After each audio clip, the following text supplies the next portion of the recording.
भय प्रगट कृपाला दीन दयाला कौसल्या हितकारी हर्षित महतारी मुनि मनहारी अद्भुत रूप बिचारी लोचन अभिरामा तनु घन श्यामा निज आयुध भुजचारी भूषण बन माला नयन विशाला शोभा सिंधु खरारी।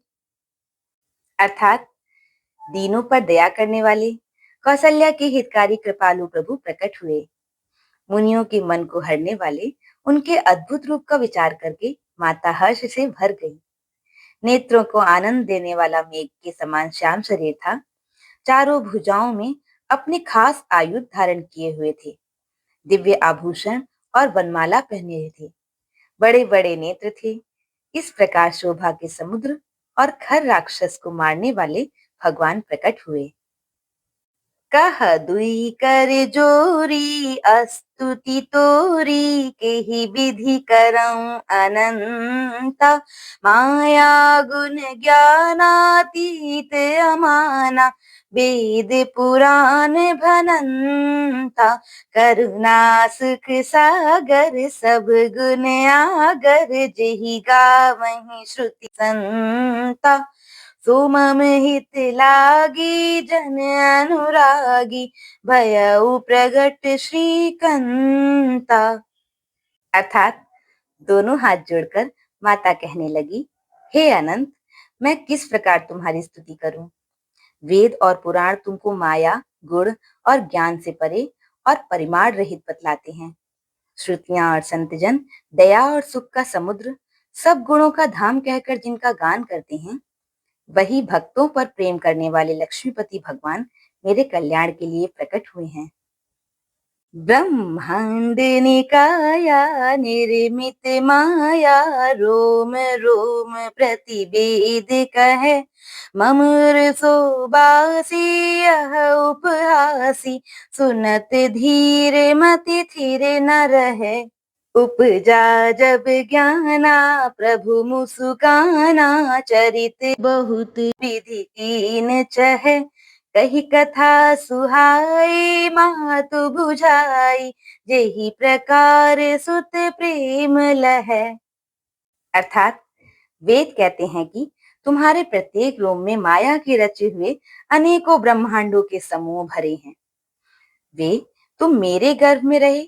इस हंसी की बात के सुनने पर धीर यानी विवेकी पुरुषों की बुद्धि भी स्थिर नहीं रहती, यानी विचलित हो जाती है। जब माता को ज्ञान उत्पन्न हुआ तब प्रभु मुस्कुराए। वे बहुत प्रकार के चरित्र करना चाहते हैं, अतः उन्होंने पूर्व जन्म की सुंदर कथा कहकर माता को समझाया, जिससे उन्हें पुत्र का वात्सल्य प्रेम प्राप्त हो, यानी भगवान के प्रति पुत्र भाव हो जाए। माता पुनि बोली सोमति डोली तजहु तात यह रूपा की जैसी सुलीला अति प्रिय शीला यह सुख परम अनूपा सुनी बचन सुजाना रोदन ठाना होई बालक सुर भूपा यह चरित जिगावहि हरि पद पावहि तेना परहि भव कूपा। अर्थात माता की वह बुद्धि बदल गई। तब वह फिर बोली, हे तात, यह रूप छोड़कर अत्यंत प्रिय बाल लीला करो। मेरे लिए यह सुख परम अनुपम होगा। माता का यह वचन सुनकर देवताओं के स्वामी सुजान भगवान ने बालक रूप होकर रोना शुरू कर दिया। तुलसीदास जी कहते हैं, जो इस चरित्र का गान करते हैं वे श्री हरि का पद पाते हैं और फिर संसार रूपी कूप में नहीं गिरते।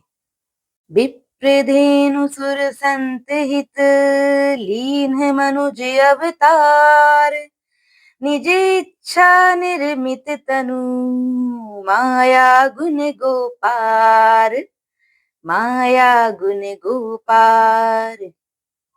अर्थात ब्राह्मण, गौ, देवता और संतों के लिए भगवान ने मनुष्य का अवतार लिया। वे माया और उसके गुण और इंद्रियों से परे है। उनका शरीर अपनी इच्छा से ही बना है।